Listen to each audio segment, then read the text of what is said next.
Hello viewers, আসসালামু আলাইকুম। Eskan cooking স্টুডিওর পক্ষ থেকে আপনাদেরকে জানাই শুভেচ্ছা ও অভিনন্দন। আজকে আমি আপনাদেরকে দেখাবো এই গরমের মহা ঔষধ বাঙ্গির জুস কিভাবে বানাতে হয় সেটা আমি আজকে দেখিয়ে দেব খুব সহজে। এই শরবতটি বানানোর জন্য আমি এখানে 400 গ্রামের মতো বাঙ্গি ছোট ছোট পিস করে কেটে নিয়েছি কয়েক পিস খেজুর আর সামান্য কিছু কিশমিশ। এগুলো আমি ভালো করে ধুয়ে পরিষ্কার করে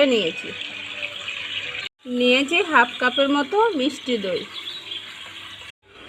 নিয়েছি হাফ কাপের মতো টক দই, নিয়েছি 4 টেবিল চামচের মতো আখের চিনি।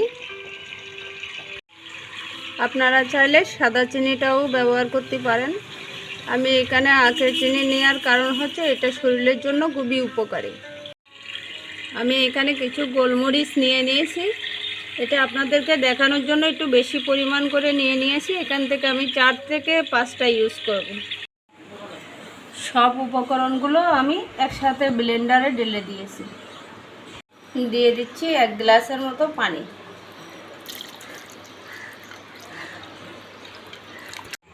সবগুলো উপকরণ এখন আমি একসাথে ব্লেন্ড করে নিচ্ছি।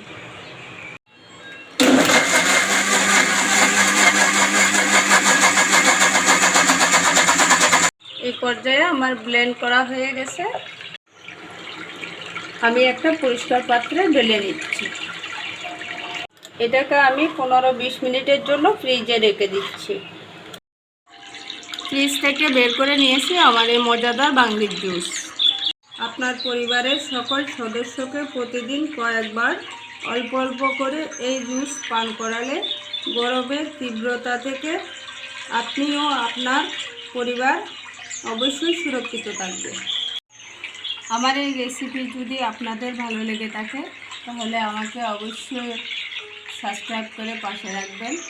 লাইক, কমেন্ট, শেয়ার করতে ভুলবেন না। আল্লাহ হাফেজ।